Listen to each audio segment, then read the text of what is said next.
Welcome back to Vinaya भटक्या. आपण आलेलो आहे बालीमध्ये आणि आजच्या संध्याकाळी आपण जाणार आहोत एक शो बघण्याकरता.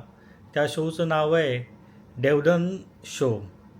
हा बाली इंडोनेशियामधील नुसा दुआ येथे ही एक प्लेस आहे. इथे होणारा एक प्रसिद्ध असा 90 मिनिटाचा सांस्कृतिक आणि नाट्यमय असा कार्यक्रम आहे. इंडोनेशियामधली जी बेटं आहेत मेनली बाली, सुमात्रा, जावा, नंतर कालिमंतन, पापुआ या 5 प्रमुख बेटांची पारंपरिक आणि हवाई आणि आधुनिक नृत्यशैली या शोमध्ये आपल्याला बघायला मिळणार आहे. आणि ज्यामध्ये काय होणार आहे की थरार कसरती आणि विशेष अशा इफेक्ट्सचा असा कार्यक्रम असणार आहे. तर आपण आता निघणारच आहोत आणि ही जी हा जो प्रोग्राम आहे हा संध्याकाळी 7:30 वाजता चालू असतो आणि सोमवार, बुधवार, शुक्रवार आणि शनिवारी संध्याकाळीच हा प्रोग्राम असतो. त्यामुळे तुम्ही जर येणार असाल तर नक्कीच ह्याची तारीख, वार कुठचा आहे ते बघून जा आणि टाईमसुद्धा बघून जा. तर आणि हा जो शो आहे हा सगळ्या वयोगटाच्या लोकांकरता म्हणजे आपल्या फॅमिलीकरता बघण्याकरता असा हा शो आहे. आता 6:30 वाजता आम्ही आमच्या रिसॉर्टमधून निघणार आहोत. रिसॉर्टची टूरसुद्धा आपल्याला मी पुढच्या भागात देईलच. आमची गाडी आहे, त्या कारनी आम्ही सगळे जाणार आहोत आणि बघूया तिथे जाऊन तो शो कसा आहे काय आहे ते थोडंफार त्या शोचं ज्या क्लिप्स असतील त्यासुद्धा मी तुम्हाला दाखवेल. तर चला आता आपण निघूया. आजूबाजूचे रस्ते बघा, काय सुंदर असे रस्ते आहेत. अप्रतिम अशी सिनरी आपल्याला जाताना दिसते. शोला जाण्यापूर्वी मी तुम्हाला थोडीशी इंडोनेशिया बालीमधल्या जे काय डान्स आहेत त्या डान्सच्याबद्दल थोडीफार माहिती येतो. एक 5 प्रकारचे डान्स इकडे आहेत आणि ते डान्स तुम्ही प्रत्येक पर्यटक हे नेहमीच बघायचं ट्राय करतो. बाली इंडोनेशियामध्ये आपण जेव्हा पर्यटनासाठी जातो तेव्हा जरी 5 सांस्कृतिक आणि नृत्य कार्यक्रम पाहणे हे प्रत्येकाचं एक साधारण ऑब्जेक्टिव्ह असतं. आणि ह्या 5 जे शो आहेत ते डान्स म्हणतात त्याला, त्याची स्वतःची एक वेगळी कथा आहे आणि आध्यात्मिक महत्त्वसुद्धा आहे. पहिला जो आहे तो केचक फायर डान्स हा बालीमध्ये सर्वात प्रसिद्ध आणि मंत्रमुग्ध करणारा असा शो आहे. हा जो शो आहे तो हिंदू महाकाव्य रामायणवर आधारित आहे. श्रीराम प्रभू, सीतामाता आणि हनुमानची कथा यात मांडली जाते आणि विशेषतः यात कोणतेही संगीत वाद्य वापरले जात नाही. त्याऐवजी 50 ते 100 पुरुष कलाकार गोलाकार बसून चक चक चक असा लयबद्ध आवाज काढतात. तो संगीताची तिथूनची उणीव भरून करतो आणि हे बघण्याकरता सर्वात उत्तम ठिकाण म्हणजे उलुवातू मंदिर आणि ते सूर्यास्ताच्या वेळी आपण बघू शकतो. दुसरा एक जो डान्स आहे तो आहे बारोंग आणि क्रिस डान्स. हा डान्स बालीच्या पौराणिक कथेतील चांगले विरुद्ध वाईट या चिरंतन युद्धाचे दर्शन घडवते. बारोंग हा सिंहासारखा दिसणारा एक पवित्र प्राणी आहे जो सत्याचे रक्षण करतो. तर एक रांगडा ही एक वाईट शक्ती आहे. दोघांमध्ये लढाई कधीही संपत नाही कारण जगात चांगले आणि वाईट ह्या दोन्ही गोष्टी अस्तित्वात असणे हे आवश्यक मानले जाते. शोच्या शेवटी क्रिस म्हणजे एक पारंपरिक सुरा घेऊन केलेले नृत्य हे तुफान असे लोकांना आवडते आणि हे जो डान्स आहे हा बघण्याकरता बातू बुलान किंवा उबूत येथे हे डान्स होतात. तिसरा जो फेमस बालीमधला डान्स आहे तो डान्स म्हणतो तो देवदान शो, आणि हा देवदान शो बघण्याकरता आम्ही इथे आलेलो आहे. हा एक आधुनिक आणि एक थेरॉटिकल एक शो आहे, आणि ह्याच्यामध्ये एक कल्पना अशी आहे की दोन मुले इंडोनेशियाच्या सफरीवर असताना त्यांना एक जादूची पेटी सापडते. त्या पेटीतून त्यांना जसे वेगवेगळे दागिने आणि वस्तू मिळतात, तसतसे प्रेक्षकांना इंडोनेशियाच्या विविध बेटांची बाली, जावा, सुमात्रा, बोर्निओ संस्कृती पाहायला मिळते. विशेषतः यात पारंपरिक नृत्यासोबतच हवेतील कसरती आणि लेझर शोचा सुद्धा वापर केला जातो. आणि हे बघण्याकरता सर्वोत्तम ठिकाण म्हणजे नुसा दिवा थिएटर, आणि त्या थिएटरमध्येच आम्ही बघण्याकरता आलेलो आहे. चौथा एक फेमस डान्स जो इथूनचा आहे तो लेगॉंग डान्स. हा बालीतली अत्यंत अभिजात आणि शास्त्रीय नृत्य प्रकार आहे. प्राचीन काळी हा डान्स केवळ राजघराण्यातील मनोरंजक म्हणून सादर केला जात असे. हा डान्स सहसा लसाम नावाच्या राजाच्या कथेवर आधारित असतो. नर्तिकेचे डोळे, बोटे, मानेच्या अत्यंत वेगवान आणि सूक्ष्म हालचाली हे या नृत्याचे मुख्य वैशिष्ट्य आहे. आणि हे बघण्याकरता सर्वोत्तम ठिकाण म्हणजे उबूद पॅलेस. आणि पाचवा जो इथूनचा फेमस बालीमधला डान्स ओळखला जातो तो पेंडंट डान्स. हे मुळात मंदिरातील एक स्वागत नृत्य आहे. देवाला फुले अर्पण करून त्याचे स्वागत करणे ही या नृत्याची मुख्य भावना आहे. आजकाल पर्यटकांच्या स्वागतासाठी हा डान्स कार्यक्रमाच्या सुरुवातीस केला जातो. नर्तिकाच्या हातात फुलांच्या पाकळ्यांनी भरलेले ताट असते आणि नृत्याच्या शेवटी त्या फुलाचे उधळण केली जाते. हे सगळे डान्स बघायचे असतील तर तुम्हाला नक्कीच तिथे थोडंसं बुकिंग करावं लागेल जर तुम्ही पीक सीझनला येत असेल तर. पण सगळे डान्स बघण्याकरता आपल्याला एवढा काय वेळ नसतो, कारण आपण 8-10 दिवसाच्या ट्रिपला आलेलो असतो आणि त्यामध्ये आपल्याला बरीच काही गोष्टी बघायच्या असतात. त्याचप्रमाणे आम्ही फक्त हा देवदान डान्स बघण्याकरता आपण इथे आलेलो आहे नुसा दुआ थिएटरमध्ये. पण तुम्ही जर येणार असाल आणि तुम्हाला जर ह्या नृत्यांची आवड असेल तर तुम्ही नक्कीच हे डान्स बघण्याचं प्रॉपर प्लॅनिंग करा. जर तुम्ही सीझनला येत असेल तर ॲडव्हान्स बुकिंगसुद्धा करा आणि त्या डान्सचा आनंद घ्या. आता आपण जाऊया थिएटरमध्ये आणि जो डान्स आहे देवदान डान्स तो बघूया. थिएटरमध्ये आतमध्ये सर्व शूटिंग व्हिडिओ किंवा फोटोग्राफी करण्याकरता परमिशन नाही आहे. पण काय काय भागाला तिथे ते अनाऊन्स करतात की तुम्ही ह्या डान्सचं किंवा ह्या पर्टिक्युलर पार्टचं व्हिडिओग्राफी हा बघा किंवा शूटिंग करू आमचा group. शकतात. हे आम्ही 12 जण या शो बघण्याकरता आलो होतो. थिएटरची कपॅसिटी साधारण 750 लोकांची आहे, पण ऑफ सीझन असल्यामुळे थोडंसं खाली आहे.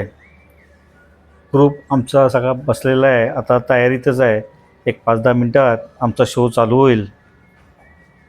रात्रीचा प्रवास करून आलो होतो आणि हे दिसत आहेत हे आमचे टूर मॅनेजर स्वप्नील पंडित. चला आता आपण बघूया शो काय आहे आणि त्याची थोडीफार माहिती पण तुम्हाला मी देतो. इंडोनेशियामधील बाली येथील हा जो आपण शो बघायला आलो आहे देवदान शो, हा एक अतिशय लोकप्रिय आणि भव्य सांस्कृतिक असा कार्यक्रमच आहे. याच्याबद्दलची तुम्हाला थोडीफार मी माहिती इथे देतो. त्याची थीम काय असते आणि ओव्हरऑल हा शो कसा ऑर्गनाईज होतो. ह्या शोची मुख्य संकल्पना जी आहे ती ट्रेजर ऑफ द आर्किपोलॉगो म्हणजेच भारतीय द्वीपसमूहाचा खजिना अशी आहे. हा शो आहे हा 2 लहान मुलांच्या कथेभोवती फिरतो, जी एक टुरिस्ट ग्रुपपासून रस्ता चुकतात आणि त्यांना एक जादूची पेटी सापडते. या पेटीतून मिळणाऱ्या वस्तूद्वारे प्रेक्षकांना इंडोनेशियातील विविध बेटांची म्हणजेच बाली, जावा, सुमात्रा, बोर्निओ, पापुआ या बेटांची संस्कृती, परंपरा आणि इतिहासी सफर घडवली जाते. या शोमध्ये पारंपरिक आणि आधुनिक संगीताचा सुरेख संगम आपल्याला पाहायला मिळतोय. आपण आता हे डान्स बघतोय, हे त्यांनी आपल्याला अलाव केले होते शूटिंग करण्याकरता. हे शोच्या शेवटच्या भागामध्ये एक 10-15 मिनटं ते आपल्याला सांगतात तुम्ही ते शूटिंग करू शकतात. तर ह्या शोमध्ये इंडोनेशियामधली पारंपरिक वाद्यासोबतच आधुनिक हिपहॉप आणि जागतिक दर्जाच्या संगीताचा वापरसुद्धा केलेला आहे. पारंपरिक लोकनृत्य आणि आधुनिक समकालीन नृत्य म्हणजेच मॉडर्न कॉन्टेम्पररी डान्स याचा मिलाफ अतिशय सुंदर आम्ही इथे बघितला. आणि ह्यामध्ये हवेतील कसरती हे अतिशय सुंदर असे होते. तुम्ही या शोची वेशभूषा जर बघाल तर या शोमध्ये जवळजवळ 200हून अधिक वैविध्यपूर्ण अशा वेशभूषा वापरल्या गेल्या होत्या. प्रत्येक भागासाठी म्हणजेच आपण जे बघतोय बाली, जावा, पापुआ त्या भागातील अस्सल पारंपरिक पोशाख, जड दागिने, रंगीबेरंगी मुखवटे सुद्धा आपल्याला या शोमध्ये आम्ही बघितले. ही वेशभूषा इतकी भव्य होती की प्रेक्षकांचे डोळेच अगदी दिपून जातात. अतिशय ग्लॅमरस आणि व्हायब्रेटिंग असा हा डान्स आहे. आणि ह्या शोमध्ये साधारण 120 पेक्षा जास्त कलाकार हे सहभागी झालेले आहेत असं आपल्याला त्यांच्या ह्याच्यावरनं कळतं. आणि ह्यामध्ये कुशल नर्तक म्हणजे डान्सर, संगीतकार, जागतिक दर्जाचे कसरतपटू याचासुद्धा त्यांनी समावेश केलेला आहे. आणि विशेष म्हणजे यातील काही कला जे आहेत हे माजी राष्ट्रीय खेळाडू किंवा जिम्नॅस्टिक असे पण आहेत. आणि हा जो शो तुम्हाला आम्ही आता बघतोय हा नुसा दुआ थिएटरमध्ये होतो. कारण प्रेक्षकांची कपॅसिटी 700पेक्षाही जास्त आहे आणि पूर्ण एअर कंडिशन असलेलं हे थिएटर आहे. हा कालावधी साधारण शोचा एक 60 ते 90 मिनटाचा असतो. आणि सहसा म्हणजे सोमवार, बुधवार, शुक्रवार आणि शनिवारी संध्याकाळी 7:30 वाजता हा शो सुरू होतो. तर माझी एक तुम्हाला रिक्वेस्ट आहे, तुम्ही जर बालीला जाणार असाल तर हा शो नक्कीच चुकवू नका. हा एक डान्स शो नसून संपूर्ण इंडोनेशियाच्या संस्कृतीचे दर्शन घडवणारा एक व्हिज्युअल मास्टरपीसच म्हणता येईल.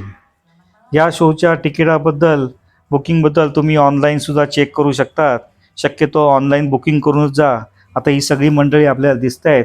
ही शो संपत आल्यानंतर सर्व स्टेजवर आलेली आहेत आणि त्यांनी आमचा आणि आम्ही त्यांचा निरोप घेतला. अतिशय व्हायब्रंट असं हे शो होता. सुंदर म्युझिक, सुंदर डान्स, सुंदर वेशभूषा अशी सर्व गोष्टींनी भरलेला हा एक 70 मिनटाचा शो आम्ही बघितला. तुम्ही बघतायत आजूबाजूचे प्रेक्षक पण किती टाळ्या वाजवून त्यांना हे करतायत. आणि नंतर आम्ही निघालो ते आमच्या जेवणाच्या डिनरच्या कार्यक्रमाकरता. आपण जातोय ते बाली कलेक्शन शॉपिंग सेंटर म्हणून एक मोठंच्या मोठं इथे शॉपिंग सेंटर आहे. त्या शॉपिंग सेंटरमधून आता आपण जातोय ते आपल्या जेवणाकरता. आपलं आजचं रेस्टॉरंटचं नाव आहे द रॉयल किचन. हे जे रेस्टॉरंट आहे हे बाली कलेक्शन शॉपिंग सेंटरमध्ये असं आहे. आणि जिथे आपण देवदानचा शो बघितला तिथून अवघ्या एक 7 ते 10 5-7 मिनटाच्या अंतरावर चालण्याच्या अंतरावर आहे. रॉयल किचन बाली हे रेस्टॉरंट नुसा दुआ म्हणजेच आपण जिथे आपला शो बघितला त्या बाली कलेक्शन शॉपिंग सेंटरमध्येच आहे. आणि ह्या रेस्टॉरंटचं खासियत म्हणजे हे रेस्टॉरंट मुख्यतः अस्सल भारतीय जेवणासाठी म्हणजे ऑथेंटिक इंडियन क्युझिनसाठी प्रसिद्ध आहे.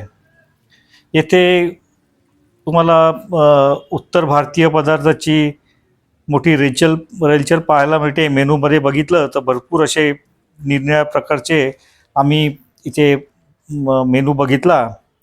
इथूनचं वातावरण बघाल तर अतिशय राजेशाही आणि शांत असं आहे. म्हणजे इंटिरियर जे केलेलं आहे त्या रेस्टॉरंटचं अतिशय सुंदर आहे.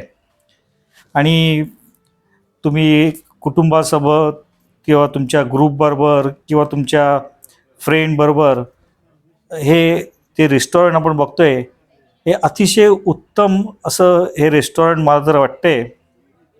आणि इथे जे मेनू कार्डमधनं बघितलं तर ते चिकन तिक्खा, दाल मखानी, विविध प्रकारचे कबाब, गरम नान असे बरेचसे प्रकार इथे दिसत आहेत. आणि तेच प्रकार आम्हीसुद्धा इथे मागवलेले आहेत. आमच्या ग्रुपमध्ये 2-3 व्हेजिटेरियन होते आणि व्हेजिटेरियनकरतासुद्धा इथे चांगले मेनू कार्डमध्ये ऑप्शन दिसत होते. इथे तुम्ही बघाल तर इनडोअर आणि आउटडोअर्सलासुद्धा बसण्याकरता छान अशी व्यवस्था आहे. आम्ही जे बसलो होतो ते इनडोअरमध्येच असतं. साधारण हे रेस्टॉरंट सकाळी 10 ते रात्री 11पर्यंत उघडं असतं असं बाहेर तिथे बोर्डवर आपल्याला लिहिलेलं दिसतंय. आणि तुम्हाला जर हा शो बघून पुढे जास्त लांब जायचं नसेल आणि जर भारतीय जेवणाची तुम्हाला जर आठवण येत असेल, आमचा पहिलाच दिवस होता, तरीसुद्धा आम्ही आमच्या ग्रुपमध्ये आमच्या ज्या मैत्री ग्रुपनी ठरवलं होतं की बहुतेक ठिकाणी हे भारतीय जेवणाचंच आम्ही आस्वाद घेणार आहोत. आणि त्याप्रमाणेच त्यांच्या जे काउंटर पार्ट होते बालीचे, त्यांनी ही सगळी रेस्टॉरंट व्यवस्थित अरेंज केली होती. आणि तुम्ही आता इथे बघतायत बघा, हे आम्ही सगळं आमचा ग्रुप हे जेवायला बसलेला आहे. आणि टेबलावर पण भरपूर असा मेनूनी टेबल अख्खं भरलेलं आहे, डिशेसनी टेबल भरलेलं आहे. सुंदर असं हे जेवण आहे. एक गोष्ट बालीची बघितली, आता ह्या साईडला तुम्ही बघतायत हे आमचे व्हेजिटेरियन मंडळी आहेत, त्यांच्याकरता खास एक टेबल लावलं होतं. जरी आपण इंडियन जेवण जेवत असतो तरीसुद्धा इथे कुठल्याही प्रकारचे जास्त स्पायसेस किंवा ऑइल असं ऑइली असे आम्हाला कुठचेही पदार्थ दिसले नाहीत. ओव्हरऑल बालीचे जे आम्ही त्या लोकल गाईडला विचारलं तर ते बोलले की आम्ही जास्त स्पायसी असं काय खात नाही. आणि त्याचाच इन्फ्लुअन्स इंडियन जेवणामध्ये पण दिसतो आहे. म्हणजे तुम्हाला जर समजा स्पायसी खायचं असेल तर तुम्ही नक्कीच त्या तिथूनचे जे काय मॅनेजर असतील त्यांना रिक्वेस्ट करा. जेवण झाल्यानंतर आम्ही निघालो आणि जोरदार असा पाऊस सुरू झाला होता. वातावरण एकदम थंड आहे. हे रेस्टॉरंटमधलं बाहेरचं बघा काय सुंदर आहे. हे जे टँक दिसतोय त्याच्यामध्ये मस्त की ते रंगीबेरंगी मासे होते. आणि असं करत आमचा प्रवास आजचा दिवस संपला. Thanks for watching this video आवडल्यास लाईक करा, शेअर करा. माझ्या चॅनलला सबस्क्राईब केलं नसेल तर सबस्क्राईब करायला सुद्धा विसरू नका. आता पुढचा व्हिडिओ दुसऱ्या विषयीचा आपण घेऊन येऊ. तो पण एक सुंदर व्हिडिओ असेल.